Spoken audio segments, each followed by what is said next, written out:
Hey everyone, and welcome to The Explainer. Today, our mission is to go way beyond those pretty flat pictures you've probably seen online or, in typical astronomy textbooks. Instead, we're going to take some absolutely incredible scientific data and use it to completely decode the true three-dimensional structure of an absolute cosmic masterpiece. Seriously, get ready to rethink how you look at the night sky. Okay, let's dive into this. We're looking at Caldwell 55, which is pretty widely known as the Saturn Nebula, hanging out over in the Aquarius constellation. Now, when you look at this thing through a regular telescope or just in a standard photograph, it's got this very classic kind of flat appearance, right?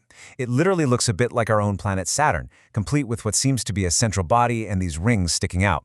But as we're going to see, that two-dimensional view, it's actually hiding a wildly complex architecture. To truly appreciate what we're dealing with here, we really have to wrap our heads around the epic scale of this thing.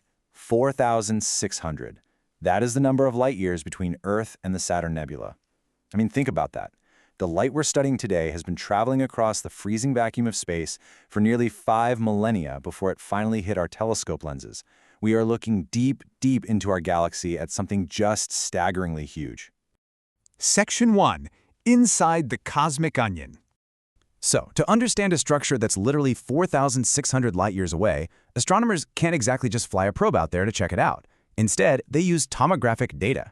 Basically, they take these complex spectroscopic slices of the nebula's light, which lets them mentally rotate and peel back its layers. It's kind of like treating Caldwell 55 as a giant cosmic onion. Instead of just being one big, messy cloud of gas. Actually, scratch that. It's a highly organized system. The data cleanly breaks it down into 4 distinct, nested subsystems. Starting way on the outside, you've got this very faint, diffuse halo. Move inward and we hit a complex outer shell.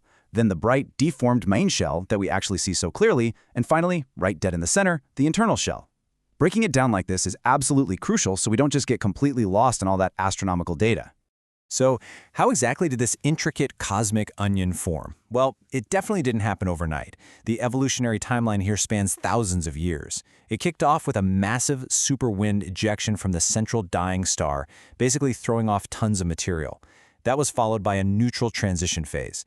Then, roughly 2,000 years ago, extreme radiation from that central star started ionizing the gas, literally lighting it up from the inside out. Finally, it hit the stage of full ionization in the main shell.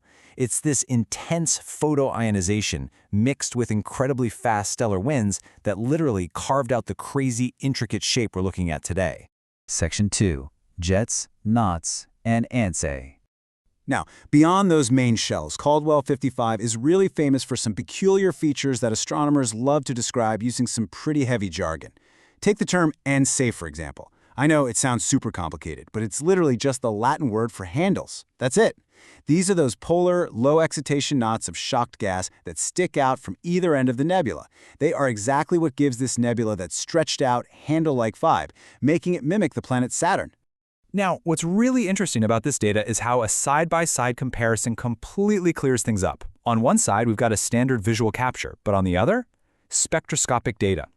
By using totally different filters, astronomers can actually isolate specific low-excitation emissions, like from nitrogen and oxygen. And the data shows that these specific elements are highly concentrated right out there in those outer handles. So it's not just a uniform cloud of gas. The actual chemistry changes depending on which exact part of the 3D structure you're looking at. How cool is that?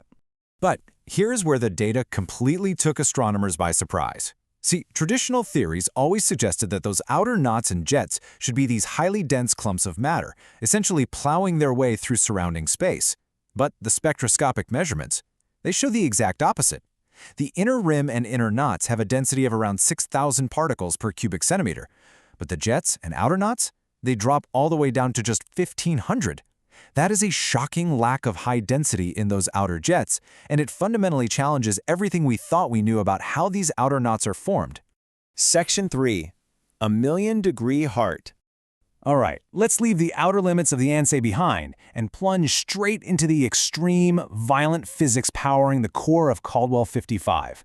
Right at the absolute dead center of this structure sits an X-ray emitting cavity with a staggering temperature of 1.8 million degrees Kelvin. I mean, try to even wrap your mind around that. Deep out there in the freezing, frigid vacuum of space, this dying star is somehow generating a pocket of blazing, unimaginable heat.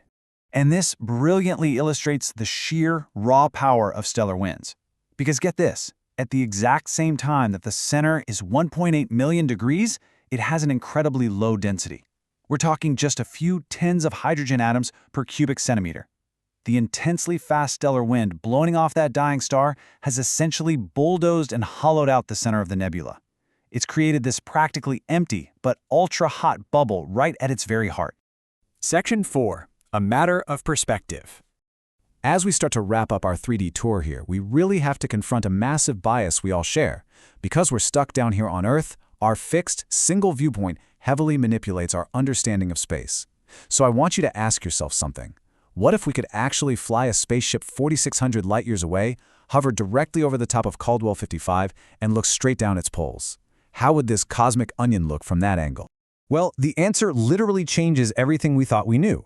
Research models show that if we looked at Caldwell 55 from the top down, it would look almost exactly like another incredibly famous object, NGC 2392, better known as the Eskimo Nebula. No way, right? These two drastically different-looking nebulae are actually structural twins. They have the exact same anatomy, a main shell, a halo, those same structural knots. The only difference, the absolutely only one, is that the Saturn Nebula is tilted equator on toward Earth, while the Eskimo Nebula is pointed pole on. So the absolutely crucial point I want you to take away from this explainer today is this. Every single flat photograph you see of the cosmos is just one highly limited angle of a massive 3D masterpiece. By using tomographic data to map the Saturn Nebula, we've basically learned that we can't always trust our first glance. And that leaves us with a pretty fascinating question.